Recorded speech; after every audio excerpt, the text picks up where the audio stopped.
اللہ فرماتے ہیں کچھ لوگوں کا دعویٰ ہے کہ ہم اللہ اور آخرت پر ایمان رکھتے ہیں، حالانکہ وہ ایمان نہیں رکھتے، دعویٰ کرتے ہیں، نفاق کا مظاہرہ کرتے ہیں، منافقت کرتے ہیں۔ جو اللہ کو ماننے والا ہوتا ہے اس کا رنگ اور ہوتا ہے، جس کو پتا ہوتا ہے قیامت کے دن اللہ کے حضور کھڑے ہونا ہے، اس کے اعمال یہ نہیں مانتے، کہتے ہیں ہم مانتے ہیں، پر مانتے دعویٰ ہے کہ ہم مانتے ہیں آخرت کو بھی اور اللہ کو بھی، پر نہیں مانتے۔ قیامت قائم ہونا ضروری ہے، اگر وقوع قیامت نہ ہو تو ظالم کی تو موجیں لگ گئیں، جابر تو موج کرے گا، فاسق اور فاجر تو کہیں گے دنیا میں بھی ہم اپنے اقتدار کے زور پر جیتے رہے، آج بھی ہمیں پوچھنے والا کوئی نہیں۔ عقلاً نقلاً قیامت کا قائم ہونا ضروری ہے۔ قیامت قائم ہوگی تو مظلوم کو اس کے ظلم پر داد رسی کی جائے گی اور ظالم کو سزا ملے گی۔ ایک آدمی ساری زندگی دنیا کے اندر لوٹ مار کرتا رہا، دھوکہ فریب فراڈ کرتا رہا، اس کی راتیں شراب و کباب میں گزر گئیں، وہ مرے اور بات ختم ہو گئی، ٹھیک ہے موج کر کے چلا گیا۔ ایک آدمی ساری زندگی اس نے اللہ تبارک و تعالیٰ کی رضا کے لیے اپنی نظر کی حفاظت کی، زبان کی حفاظت کی، یہاں تک کہ دل کی بھی حفاظت کی، وہ بھی مرے تو معاملہ ختم ہو گیا۔ اس طرح تو پھر سرکش کا کچھ بنے گا ہی نہیں، نظام زندگی ساری اس کی سوچ ختم ہو کے رہ جائے گی اگر قیامت قائم نہیں ہوتی۔ قیامت کا قائم ہونا حق ہے، اس لیے قرآن مجید نے ایک جگہ پہ نہیں 20 جگہ پہ یہ بیان فرمایا ہے کہ قیامت ضرور قائم ہے، قیامت، اور وہ قائم ہو کر اپنے سارے لوازمات سمیت قائم ہوگی۔ میرے نبی پاک صلی اللہ علیہ وسلم نے فرمایا مظلوم کو حق ملے گا، ظالم کو سزا ملے گی۔ جابر اس دن اللہ کی بارگاہ میں رسوا کیے جائیں گے، جن پر جبر کرتے رہے انہیں اللہ کے حضور سے عطا کیا جائے گا۔ قیامت کا وقوع ہونا ضروری ہے، اور قیامت تو جب قائم ہوگی تب ہوگی۔ دنیا میں بھی ایسا ہوتا ہے، ظلم کا انجام ٹھیک نہیں ہوتا، جبر کا انجام، جھوٹ کی زندگی لمبی نہیں ہوتی، دھوکے فریب فراڈ ملمہ سازی، ان چیزوں کی عمریں اللہ نے تھوڑی رکھی ہیں۔ وقتی طور پر ظالم کو، دھوکے باز کو، جابر کو جو مہلت ملتی ہے وہ سمجھتا ہے میری سیاست کام کر رہی ہے، وہ سمجھتا ہے میں بڑا دانا ہوں، بڑا چلاک ہوں، دیکھ لو اتنے ظلم کے، جبر کے، دھوکے کے باوجود بنا ہوا ہوں۔ حالانکہ اللہ کی طرف سے اسے مہلت ملتی ہے اور بڑا ہی مہربان ہے۔ مہلت اس طرح دیتا ہے کہ میرے نبی پاک علیہ السلام نے فرمایا جب میرا مسلمان نیکی کرتا ہے تو اللہ فرشتوں سے فرماتا ہے 70 گنا بڑھا کے لکھ لو اس کی نیکی، 70 گنا، اور جب گناہ کرتا ہے تو اللہ فرماتا ہے ٹھہر جب ابھی لکھنا نہ، اسے ٹائم دو۔ یا اللہ کتنا؟ فرمایا 24 گھنٹے تو دو، ہو سکتا ہے توبہ کر لے، یہ اس کی مہربانی ہے۔ اب وہ جو اللہ نے مہلت دی ہے نا کہ شاید توبہ کر لے، لوگ سمجھتے ہیں میری چالاکی کی وجہ سے نظام سیٹ چل رہا ہے، میں بڑا تیز ہوں، 2 4 5 باتیں بولتا ہوں سب صحیح ہو جاتا ہے۔ لوگ اس کو اپنی دانائی سمجھ لیتے ہیں، حالانکہ وہ اللہ کی طرف سے۔ فرعون نے کئی 100 سال حکومت کی اور اس طرح اس نے ظلم کیے کہ لاکھوں اور ہزاروں بچے قتل ہی کرا دیے، 12,000 عورتوں کے پیٹ میں حمل تھا اس نے ضائع کرا دیا۔ جب حضرت موسیٰ علیہ السلام اپنی قوم کو لے کے نکلے، رستے میں دریا آ گیا، فرعون پیچھے لگا ہوا تھا، وَإِذْ فَرَقْنَا بِكُمُ الْبَحْرَ فَأَنْجَيْنَاكُمْ، اللہ فرماتے تمہارے لیے میں نے دریا کو پھاڑا اور تمہیں نجات دے دی، وَأَغْرَقْنَا آلَ فِرْعَوْنَ، اور فرعون کو غرق کر دیا، وَأَنْتُمْ تَنْظُرُونَ، تم کھڑے دیکھ رہے تھے۔ اب جب حضرت موسیٰ دریا کے کنارے پہنچے تو فرعون بھی پیچھے آیا۔ فرعون لوگوں سے کہا کرتا تھا کہ میں کہتا ہوں تو دریا چلتا ہے، میں کہتا ہوں تو ہوائیں آتی ہیں، میرے حکم کے پابند ہے سارے۔ جاگ رہے نا اب حضرات، غور فرمائیے گا بات پر۔ دعویٰ تھا اس کا کہ میں کہتا ہوں تو نظام زندگی چلتا ہے۔ اب جب دریا کے کنارے پہنچی حضرت موسیٰ علیہ السلام تو اللہ نے حکم دیا کہ آپ عصا ماریں۔ جناب موسیٰ نے عصا مارا، 12 رستے بن گئے۔ اب حضرت موسیٰ کی قوم گزر رہی تھی تو فرعون سے پوچھنے لگے کہ تو کہتا تھا میرے حکم سے چلتا ہے، تو وہ تو حضرت موسیٰ نے ڈنڈا مارا ہے تو رستہ بن گیا ہے۔ باز نہیں آتا انسان باز بہانے بڑے ہیں اس کے پاس، بڑی دلیلیں ہیں، جھوٹ سچ بول کے اپنے آپ کو مطمئن کرتا ہے، آخر دم تک تبدیل ہونے کو تیار نہیں ہوتا، دلیلیں گھڑتا رہتا ہے، بناتا رہتا ہے، شور کرتا ہے جان بوجھ کے۔ بھئی تو کہتا تھا میرے چلانے سے چلتا ہے، تو باز ابھی بھی نہیں آیا۔ کہنے لگا میں نے ہی حکم دیا ہے کہ ذرا پھٹ جا، مجھے یہ زندہ چاہیے۔ باز رسی جل گئی، بال، کہنے لگا میں نے ہی کہا ہے دریا کو کہ یہ مجھے زندہ چاہیے، میرے بھاگے ہوئے ہیں تو اس لیے پھٹا ہے، تو آؤ میرے ساتھ دریا کراس کریں۔ تو پتا تو ان کو بھی تھا نا جتنا تو رب بنا ہوا ہے، پتا تو تھا، سارے جانتے تھے۔ کہنے لگے تو پہلے کراس کر، اگر تو بچ گیا تو ہم بھی پیچھے آتے ہیں۔ اب چاروں ناچار۔ ایک روایت تو یہ ہے کہ یہ جب خدائی کا دعویٰ کرتا تھا نا، تخت پہ بیٹھا ہوتا تھا، تو ایک دن حضرت جبریل آئے اس کے پاس انسانی شکل میں، تو کہنے لگے میں بڑی دور سے آیا ہوں تو ایک مسئلہ پوچھنا تھا. کہا پوچھو. کہنے لگے ایک غلام تھا کسی بادشاہ کا, تو بادشاہ نے اسے تھوڑی دیر کے لیے ایک علاقے کی سربراہی دے دی.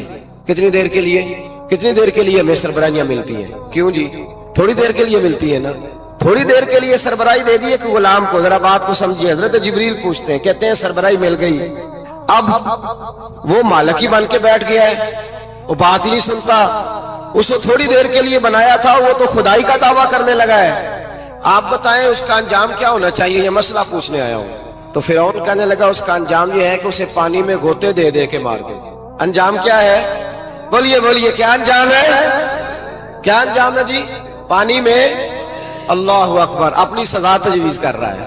اس کی سزا کہ اسے پانی میں گوتے دے دے کے مارو ظالم کو. اسے تھوڑی دیر کے لیے بنایا تھا اور وہ چھائی گیا ہے, قبضہ ہی کر گیا ہے. حضرت جبریل کہنے لگے جی آپ لکھ کے دے دیں گے؟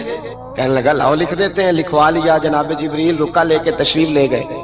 اب جب فرعون دریا میں آیا نا تو اللہ نے حکم دیا مل جا. جب دریا ملا چیخنے لگا تو حضرت جبریل آئے, کہنے لگے تیرا ہی فتویٰ ہے, یہ تیری سزا ہی ہے نا. ہم بھی بڑی سزائیں تجویز کرتے ہیں. یہ جھوٹا ہے جی, اس کا تو فلانا علاج ہونا چاہیے, تو اگر تو جھوٹ بولے تو یہ فلانا بڑا جاور ہے جی, اس کے ساتھ اس طرح ہونا چاہیے, تو اگر تو یہ کام کرے تو جو سزا تو لوگوں کے لیے تجویز کر رہا ہے تو اپنے بارے میں بھی سوچ. اب جب گوتے آئے نا, آخری وقت دیکھا وہ فرعون جو کہتا تھا میری مرضی سے دریا چلتا ہے. علامہ ساوی نے تفسیر ساوی میں لکھا ہے تڑپ کے رونے لگا. جب یہ مزاج ہے, ایک دفعہ اوپر آتا ہے آدمی جب دریا میں جاتا ہے, اوپر آیا تو چیخنے او میرے حواریو خدا کا واسطہ مجھے بچاؤ. کہنے لگے تو کہتا تھا میری مرضی سے چلتا ہے. بے بسی ہے, تڑپتا ہے, روتا ہے. وارث شاہ مان کری نہ وارثہ دا, رب بے وارثہ کر کے مار دائی. تڑپ رہا ہے, چلا رہا ہے, کوئی مدد کو نہیں پہنچتا. اب جب آخری گوتا آیا تو کہنے لگا آمنا بے رب موسیٰ و ہارون, میں موسیٰ کے رب کو بھی مان گیا, ہارون کے رب کو بھی. اللہ نے فرمایا نہیں, اب تیرا ماننا قابل قبول ہے. اس وقت ماننا تھا جب تجھے مہلت دی تھی, جب تو جوان تھا. بڑھاپا آتا ہے, بیماری آتی ہے, جوان آدمی بیماری کا شکار ہوتا ہے تو کہتا ہے یا اللہ ایک دفعہ صحیح کر دے, میں ساری پڑھا کروں گا. ایک دفعہ ٹھیک کر دے, میں مسجد میں رہوں گا, میں اگلے سال اعتکاف بھی کروں گا, میں ساری تراویحیں پڑھوں گا. تو اس وقت پڑھنی تھی جب تجھے مہلت دی تھی. اس وقت پڑھنا تھا جب اللہ نے تجھے آسانی دی, زندگی دی. اگلا وقت یہ حال ایک کا نہیں ہوا. نمرود کو دیکھ لیں, حضرت ابراہیم علیہ السلام کو کہتا تھا میں رب ہوں. آپ نے فرمایا رب تو وہ ہے جو زندہ کرتا اور مارتا ہے. ایک موت کا قیدی بلایا, کہنے لگا ہاں بھائی کتنے دن رہ گئے تھے پھانسی میں؟ کہنے لگا جی پرسوں ہونی تھی. کہا جا تجھے آزاد کیا, لو میں بھی زندگی دیتا ہوں. ایک بے گناہ آدمی کو پکڑ کے قتل کر دیا, کہتا میں بھی مارتا ہوں. حضرت ابراہیم علیہ السلام کہنے لگے تو بیوقوفوں جیسی دلیلیں دے رہا ہے. چل اس طرح کر, میرا رب سورج مشرق سے نکالتا ہے, تو اگر رب ہے تو مغرب سے نکال کے دکھا. اب دلیل کا جواب کوئی نہیں تھا تو کہنے لگا پکڑو اور آگ میں ڈال دو. اللہ کے نبی کو آگ میں ڈالنے والا. یہاں ایک مچھر بیٹھا ہے, 400 سال حکومت کی اور خدائی کا دعویٰ کیا. یہاں مچھر بیٹھا تھا, چھینک آئی تو مچھر اندر چلا گیا. پہلے دربار کا ادب یہ تھا کہ جو آئے سجدہ کرے.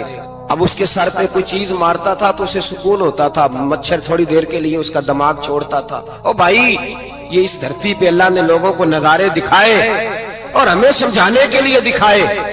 ہمیں تفکر کی, غور کی دعوت دی کہ دیکھ لینا, اپنے عمل کو پرکھنا. تمہارے عمل حضرت موسیٰ کے فرما برداروں جیسے ہیں, جناب ابراہیم کے فرما برداروں جیسے ہیں, یا بن کے بیٹھ گئے ہو؟ اب دربار کا ادب یہ ہے, بے بسی کا یہ حال ہے کہ جوتے لٹکتے ہیں دربار میں, جو آتا ہے جوتا کھینچتا ہے. اور ادب یہ ہے کہ 10 جوتے نمرود کے سر پہ مارو. اور 400 سال جوتے لگتے رہے.